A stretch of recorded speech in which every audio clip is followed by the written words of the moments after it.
오늘 새벽기도 함께 하신 우리 성도님들 환영합니다. 오늘 굉장히 피곤했었는데 또 여기 있어서 우리 성도님들 뵈니까 또 함께 해주시는 성도님들이 계셔서 참 좋다 싶어서 또 힘도 나고 그런 것 같습니다. 우리 찬송가 325장으로 하나님 앞에 영광 돌려드리겠습니다. 325장입니다.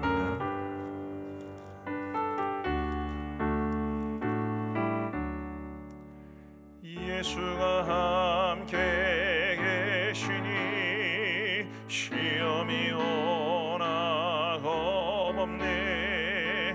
기쁨의 근원 되시는 예수를 위해 삽시다.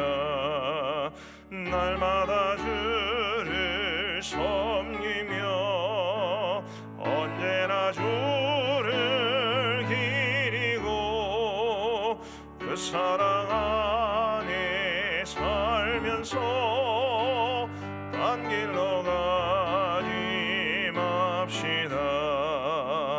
이 세상 사는 동안에 주 이름 전파하면서 무한한 복락 주시는 예수를 위해 삽시다. 날마다 주를 섬기며 언제나 주를 기리고 그 사랑 안에 딴 길로 가지 맙시다.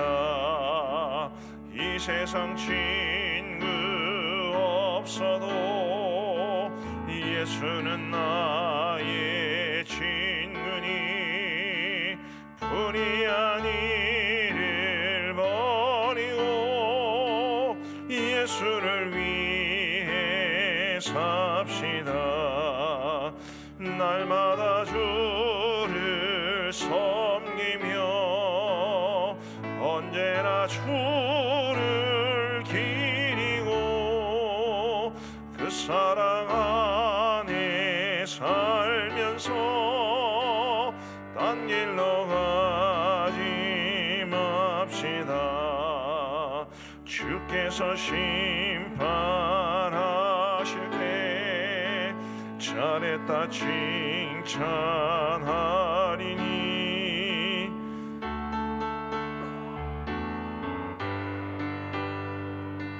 예수를 위해 삽시다. 날마다 주를 섬기며 언제나 주를 기리고 그 사랑 안에 살면서 딴 길로 가지 맙시다. 아멘. 우리 하나님의 말씀은 고린도전서 7장 25절부터 35절까지의 말씀입니다. 고린도전서 7장 25절부터 35절까지의 말씀입니다.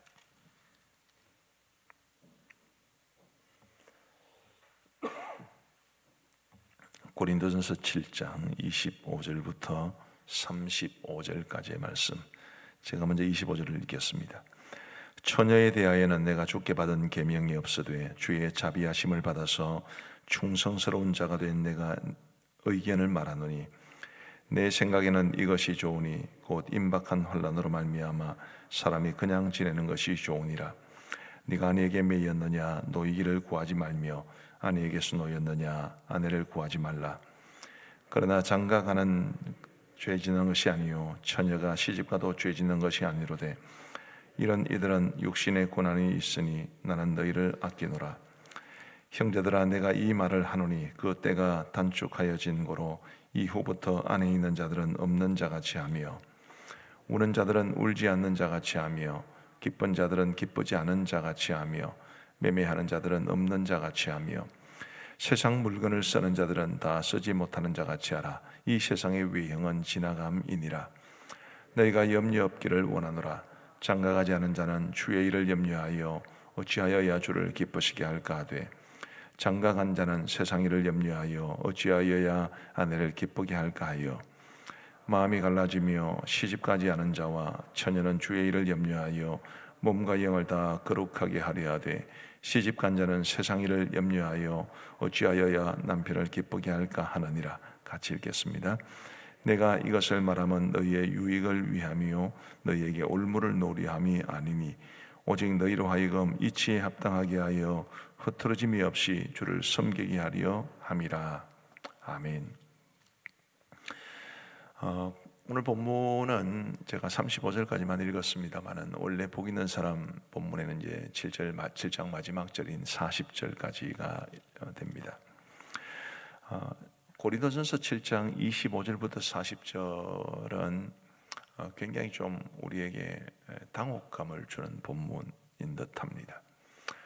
이 본문을 세세하게 살펴보면 아주 구체적으로 이 결혼에 대한 이야기를 하고 있는데 25절부터 26절까지는 미혼자들에 대한 이야기입니다. 27절은 이제 약혼 관계를 끝내야 되는가라는 문제입니다. 그리고 28절부터 38절까지는 결혼을 해야 될 것인가 말아야 될 것인가에 대한 문제고 39절과 40절은 재혼하려는 사람들의 문제입니다. 다양한 경우에 대해서 사도 바울이 말을 해주고 있는데 언뜻 읽어보면 사도 바울이 굉장히 결혼에 대해서 소극적이고 부정적인 자세를 취하고 있다는 것을 그런 느낌을 받습니다. 예를 들면 25절, 26절 여기 처녀에 대하여는 이라고 나오는데 이 처녀가 이제 원문으로는 톤 파르테논이라고 나오는데 어떤 학자들은 이 톤 파르테논이라는 말이 성이 없는 명사라 그렇게 이야기를 합니다. 그러니까 처녀만 말하는 것이 아니고 미혼 총각을 가리키는 말이라고도 생각을 합니다. 미혼자에 대해서 무슨 말씀을 주느냐 하면 처녀에 대하여는 내가 주께 받은 계명이 없어되 주의 자비하심을 받아서 충성된 자가 된 내가 의견을 말하노니 내 생각에는 이것이 좋으니 곧 임박한 환난으로 말미암아 사람이 그냥 지내는 것이 좋으니라. 결혼하지 않고 그냥 지내는 것이 좋으니라 이렇게 말합니다. 결혼에 대해서 굉장히 부정적인 것 같죠. 또 소극적인 것 같습니다. 그 이하에도 계속 마찬가지입니다. 결혼에 대해서 매우 소극적이고 부정적으로 말씀하고 있는 것이기 때문에 이게 성경의 다른 부분들과 비교해 보면 이게 조화가 잘 안 됩니다.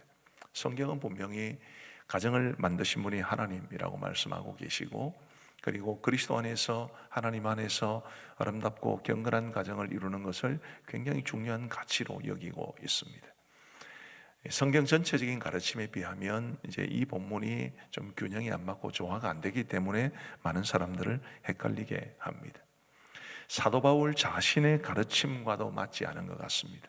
에베소서 5장 마지막 부분에 보시면 이 사도 바울이 남편과 아내의 관계를 그리스도와 교회의 관계로까지 이야기를 하면서 그 부부간의 관계를 굉장히 아름답게 묘사합니다. 그리고 그런 부부 관계를 반드시 이루어야 한다고 우리에게 말해주죠. 그런데 오늘 본문은 그렇지 않아 보입니다. 그럼 성경이 이상한 것입니까?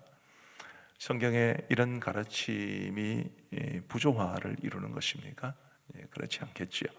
사도 바울이 오늘 본문에서 결혼에 대해서 소극적이거나 부정적인 입장을 취하는 이유가 뭔지를 살펴보는 것이 중요합니다.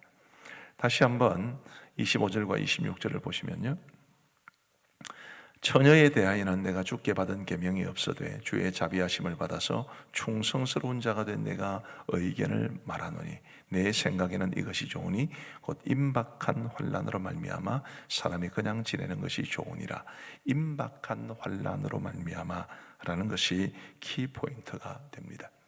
과연 이 임박한 환난이 뭘까? 학자들 사이에서 많은 이견이 있습니다. 예전에는 주로 이것이 종말론적인 환난이라고 생각을 하는 사람이 더 많았습니다. 종말론적인 환난.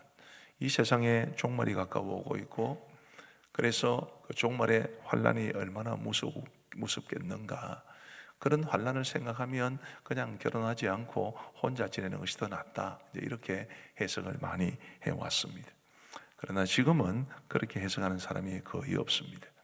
여기서 말하는 임박한 환난을 그야말로 종말에 닥칠 환난이 아니라 이 고린도 교회 성도들에게 곧 밀어 닥칠, 사도 바울이 계시 중에 또 하나님께서 깨우쳐 주시는 그런 이 계시적 가르침 속에서 곧 교회에 밀어 닥칠 큰 핍박을 내다보고 말한 말씀이라 그렇게 생각을 합니다. 이제 지금 사도 바울이 고린도 교회에 이 편지를 보낼 때는 그다지 그리스도인들에게 큰 환난은 없었습니다. 산발적인 환난만 있었을 뿐이죠. 그러나 어제 김인성 교사님 설교 말씀을 전하시면서 이제 네로 황제 시대 때의 그 핍박에 대해서 말을 하고 있는데, 이 고린도 교회 이 편지가 주어진 때로부터 불과 몇 년 이후에 그 환난이 밀어닥칩니다.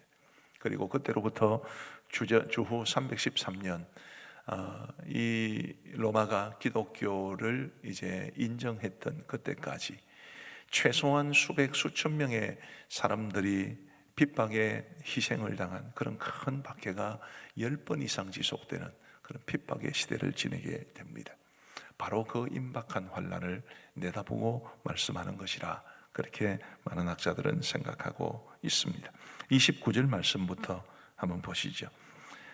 그 임박한 환난에 대해서 사도 바울은 이런 식으로 말을 합니다. 형제들아, 내가 이 말을 하노니 그때가 단축하여진 고로, 단축하여졌다는 것은 줄어들었다는 말이 아니라 가까이 다가왔다는 뜻입니다. 이후부터 안에 있는 자들은 없는 자 같이 하며 우는 자들은 울지 않는 자 같이 하며 기쁜 자들은 기쁘지 않은 자 같이 하며 매매하는 자들은 없는 자 같이 하며 세상 물건을 쓰는 자들은 다 쓰지 못하는 자 같이 하라. 이 세상의 외형은 지나감이니라.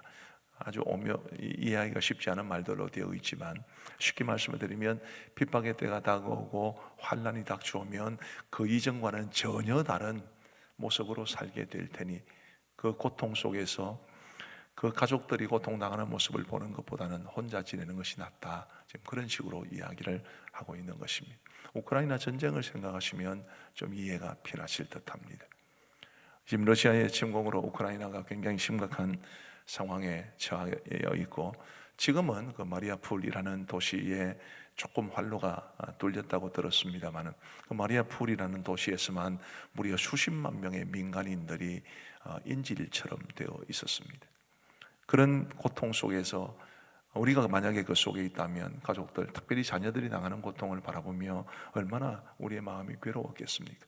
이제 바로 그것 때문에 사도 바울은 혼자 지내는 것이 낫다라고 말을 하는 것이지, 근원적으로 결혼에 대해서 부정적인 생각을 가지는 것은 아닙니다. 또 한 가지 사도 바울이 조금 부정적이고 소극적으로 이 결혼을 바라보는 것처럼 보이는 이유는 32절 말씀을 한번 보십시다. 32절에 이렇게 되어 있습니다.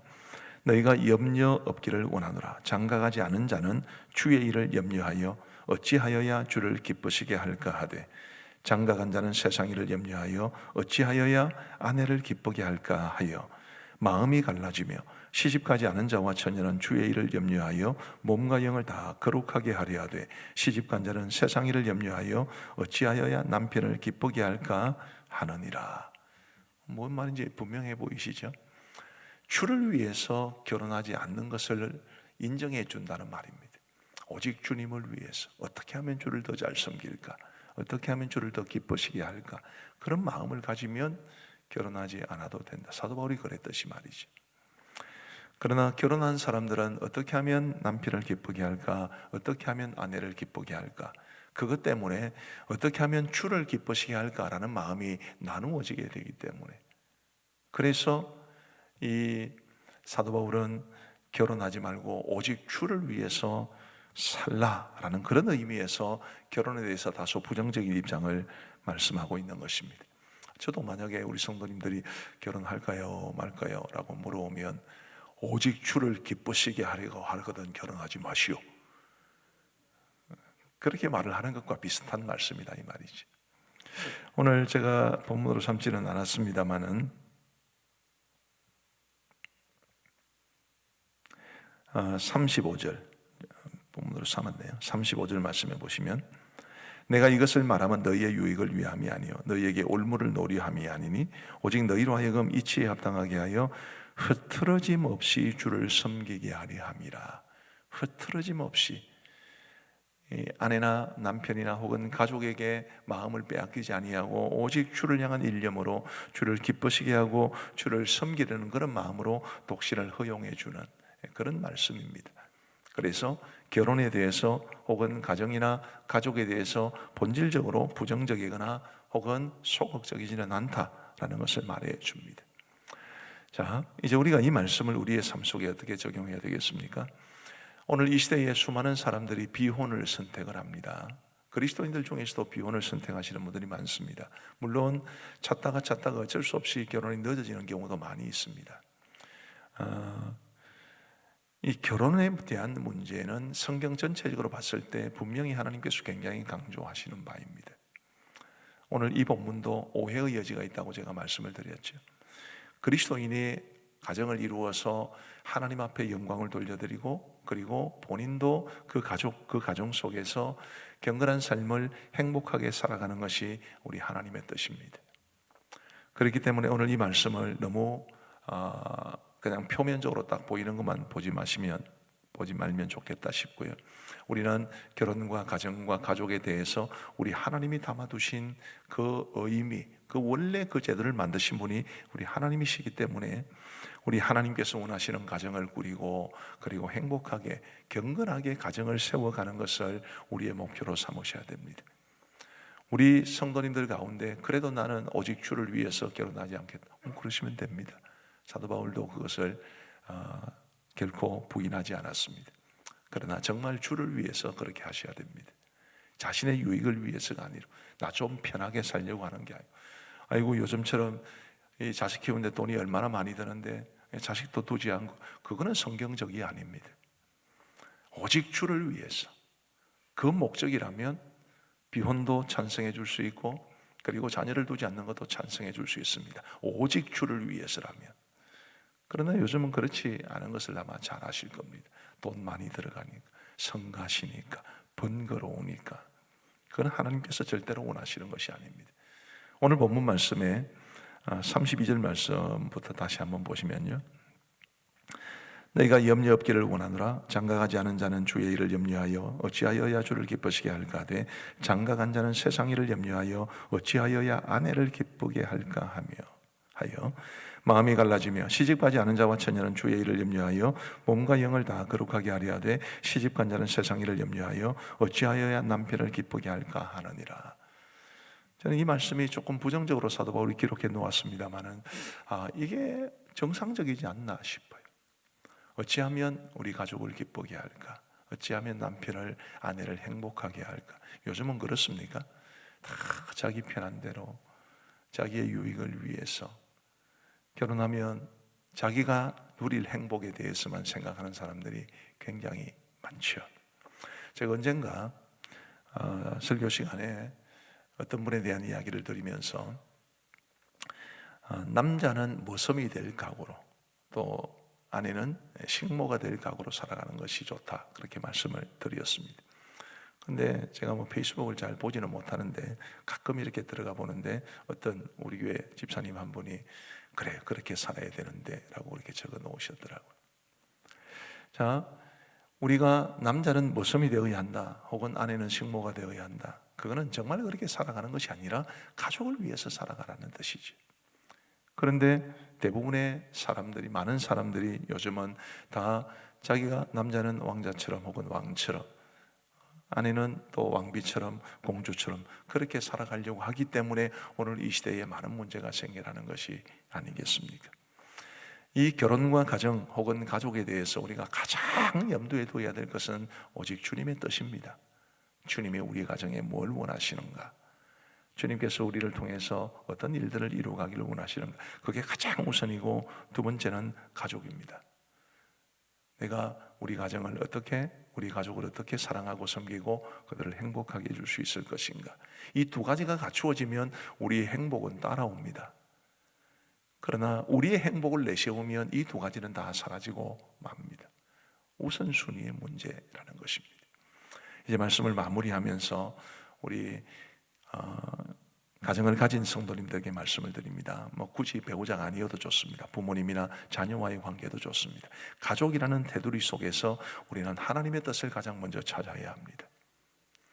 하나님께서 우리 가정 속에서 원하시는 것이 뭔지, 내가 우리 가족을 대할 때 하나님이 나에게 원하시는 것이 뭔지, 그거를 가장 먼저 찾으셔야 되고, 두 번째가 우리 가족들의 행복입니다. 나로 인해서 우리 가족들이 행복해야 되고, 나로 인해서 우리 가족이 더 기뻐해야 되고, 더 웃을 일이 많아져야 되고, 나로 인해서 가족들이 힘들어하고 또 고통스러워하고, 그건 하나님의 뜻이 아닙니다. 부디 우리 사랑하는 모든 성도님들이 첫 번째는 하나님을 위해서, 두 번째는 가족을 위해서 섬기고 봉사하며 살아갈 수 있게 되기를 간절히 바랍니다. 혹시 주의 일을 위해서, 사도 바울이 말씀하신 것처럼 정말 오직 주를 기쁘시게 하기 위하여 라는 그런 마음이 있으면 결혼하지 않아도 됩니다. 제 말이 아니라 성경이 하는 말입니다. 그러나 조건은 주를 위해서, 오직 주를 위해서입니다. 우리가 결혼과 가정 혹은 가족에 대해서 이런 성경적 가르침을 잘 따라 살아감으로 이 땅에 가정이라는 제도를 세우신 하나님의 뜻도 이루어가고, 우리의 가족들도 행복하고, 이 땅의 많은 사람들에게 우리 그리스도인의 가정이 참 행복할 수 있다는 것을 보여주며 살아갈 수 있게 되기를 우리 주님의 이름으로 축복합니다. 기도하시겠습니다.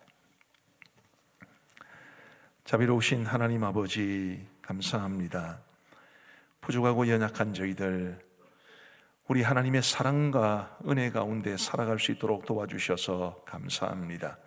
비록 이 세상에 발을 디디고 살아가고 현실이라는 굴레에서 벗어나기가 어렵지만, 그래도 우리에게는 저 영원한 천국이 있고 하나님이 주신 영적 가치가 있고, 또 우리 하나님께서 우리와 함께 하시기 때문에 이 고단한 땅을 살아가면서도 믿음으로 살아갈 수 있게 되어 참으로 감사합니다. 자비하신 아버지 하나님이여, 오늘 이 세겹줄 기도의 넷째 날 새벽을 허락하여 주시고 오늘도 우리에게 말씀 주시니 감사합니다. 하나님이여, 부부, 가정, 가족, 이 고귀한 가치들을 세상의 관점이나 혹은 시류에 휩쓸려 바라보지 아니하게 하시고 오직 하나님의 눈, 성경적 관점으로 바라보게 하여 주옵소서. 우리가 어떤 모습으로 살아가든지, 가정을 이루든지 혹은 가족들을 대하든지 어떤 모습이든지 주님께서 원하시는 대로 행할 수 있도록 도와주옵소서. 오늘날 이 시대가 너무 이기적이고 가족들에 대해서 마저 가족을 배려한다거나 혹은 가족이 나를 통해서 더 믿음에 든든히 세워지는 이런 것은 별로 생각하지 아니하고 서로 간의 갈등, 비판, 비난, 이런 내용들이 너무 많이 있습니다. 우리 하나님이여, 우리 그리스도인들은 결코 그렇게 되지 아니하도록 도와주시고 우리 가정을 향한 하나님의 뜻을 찾게 하여 주옵소서. 그리고 우리 각자가 정말 가족들을 사랑하고 가족들의 유익을 위해서 살아갈 수 있도록 도우셔서 이 세상의 흐름과는 전혀 다른 길을, 믿음의 길을 걸어갈 수 있는 우리 모두가 되게 하여 주셔서 우리 성도들이 행복하고 성도들의 가정이 평안하고 천국 같은 가정이 될 수 있도록 역사하여 주옵소서. 특별히 간절히 원하옵는 것은 이 세겹절 기도회와 관련해서 우리 성도들이 간절히 하나님 앞에 기도할 때에 아마 그 기도의 제목 속에는 가족에 관한, 가정에 관한 기도의 제목이 많이 있을 줄 압니다. 우리 하나님이여, 도와주셔서 가족과 가정에 대해서 우리 하나님 앞에 간절히 드리는 우리 성도들의 기도가 반드시 응답될 수 있도록 역사하여 주옵소서. 하나님 아버지, 오늘도 우리에게 복된 하루를 주시니 감사합니다. 비록 코로나 확진자가 역대 최다를 지금 경신하고 있는 날들이 계속되고 있고 많은 근심과 염려와 걱정이 우리의 마음을 무겁게 짓누른다 할지라도 주님이여, 늘 우리의 시선을 하나님께 고정하고 살아가게 하여 주옵소서. 믿음으로 살게 하여 주시고 하나님을 의지하며 살게 하여 주시고 그리함으로 이 고단한 삶의 무게를 이겨낼 수 있도록 역사하여 주옵소서. 하나님이여, 그 거룩한 손, 사랑의 손, 능력의 손으로 우리 성도들을 꼭 붙잡아 주시옵고 성도들의 가정을 불꽃 같은 눈동자로 돌보아 주옵소서. 불행한 일들, 어렵고 힘든 일들이 우리 성도들을 공격하지 말게 하여 주시옵고 하나님의 자비와 사랑과 은혜와 축복과 기쁨과 행복만이 우리 성도들의 삶과 가정에 넘칠 수 있도록 인도하여 주옵소서. 하나님 아버지, 교회도 늘 주님이 지켜주시기를 간절히 원합니다. 우리 교회가 하나님의 기쁨이 되기를 원합니다. 이 땅에 이 코로나 상황 속에서 길을 잃었다라고 말을 하는 교회들이 너무나 많은데, 우리 교회가 수많은 교회들에게 모범이 되게 하여 주옵소서. 하나님 아버지, 간절히 원하옵기는 오늘 저녁에 있을 도토리 방송과 그리고 이어지는 이제 SNS나 줌 등을 통한 목장 모임에도 함께하여 주셔서 어렵고 힘든 때에도 우리가 말씀의 은혜를 나누고 그리고 서로 대면하여 보지 못한다 할지라도 서로 무난하고 또 사랑을 나누고 기도의 제목을 공유하며 함께 기도할 수 있도록 역사하여 주옵소서. 주님이여, 선교지를 기억하여 주시기를 간절히 원합니다. 어제 김인성 교사님의 선교 보고를 통해서 미얀마의 상황을 우리가 듣게 되었습니다. 여전히 힘든 곳, 쿠데타 여파가 아직도 사라지지 않는 곳, 여전히 내전이 계속되고 있는 곳, 사회가 너무나 불안하고 경제적으로 너무나 힘겹고 많은 사람들이 고통 속에 살고 있는 그 땅을 불쌍히 여겨 주옵시고, 그곳에서 사역하고 있는 우리 선교사님들과 현지 그리스도인들 주님께서 지켜 주옵소서. 우리 양곤그리스 신학교도 이제 학사 일정이 조금씩 재개되기 위해서 준비하고 있습니다. 주님이여, 속히 재개되어서 현지 지도자들을 양성해내는 이 귀한 사명을 신실하게 감당해낼 수 있도록 은혜를 베풀어 주옵소서. 우리 원로 목사님을 비롯한 파송 선교사님들 어디에 있든지 지켜주시고 우리 협력 선교사님들 늘 돌보아 주옵소서. 하나님 아버지, 우크라이나 전쟁이 속히 끝나 그 땅에 평화가 찾아오게 하시고 더 이상 그 땅에 사람들이 고통당하거나 혹은 억울한 피를 흘리지 아니하도록 은혜를 베풀어 주옵소서. 아버지 하나님이여, 오늘 하나님 앞에 감사의 예물을 드린 귀한 손길들이 있습니다. 우리 하나님께서 받아주시기를 간절히 원하옵고 그 감사의 손길 위에 복의 복을 더하여 주시사 이 감사의 예물이 그들이 하나님의 더 큰 복을 받는 이 축복의 마중물이 되게 하여 주옵소서. 오늘도 우리가 이제 세겹줄 기도회로 주님 앞에 나아갑니다. 기도회 짝들과 함께 하나님 앞에 간절히 기도할 때에 혹은 홀로 간절히 주님 앞에 기도할 때에 우리의 기도에 귀 기울여 응답해 주시기를 간절히 원하옵고, 이 세겹줄 기도회가 다 마치고 10주간의 주기도 특별 새벽 기도회가 다 마치고 난 이후에 하나님께서 우리에게 주신 기도 응답과 또 각종 은혜에 대한 간정이 풍성하게 하여 주옵소서. 이제 우리가 개인적으로 함께 기도하겠사오니 주님께서 함께하여 주시기를 간절히 원하옵고 예수님 이름으로 기도하옵나이다. 아멘. 이제 개인적으로 기도하시겠습니다.